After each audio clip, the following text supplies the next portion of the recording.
Yo, what's up mga kamotek? May tanggap na naman tayong iPhone 11. Ang issue nito is restart every 3 minutes. So may panic lags mga kamotek. So missing sensor PRS 0.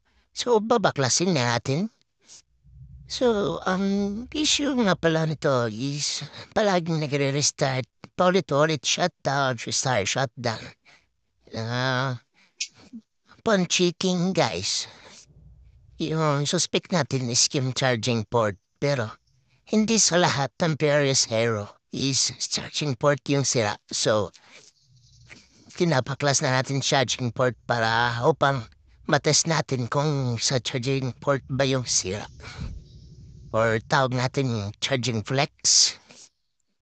Okay mga kamatek, nabaklas na natin yung charging port. So, try natin yung charging port kung sa charging port ba yung sira. So, hindi siya sa charging port mga kamatek yung sira. So, balik natin yung original charging port na test na natin.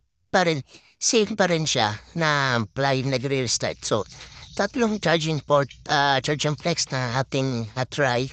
Same pa rin, palaging nagre-restart every 3 minutes. So, proceed tayo sa troubleshooting. Yung mga kamotek na nakita natin yung problema sa iPhone 11 na every 3 minutes nagre-restart. So, pinabalik na natin yung mga tornil yung mga kamotek. So, hindi nga pala sa charging flex yung sira mga kamotek. So, nasa ringer at volume down and up yung sira mga kamotek sa at kabilang antena na Wi-Fi. So, may corrosion siya mga kamotek. So, PR0 ang kanyang panic plugs, missing sensor, PR0 pero hindi sa charging flex yung sira. Yun na mga kamotek, binabalik na natin yung LCD. So, kinakabit na natin yung LCD mga kamotek para matest natin kung hindi na ba siya nagre-restart every 3 minutes. So, let's go.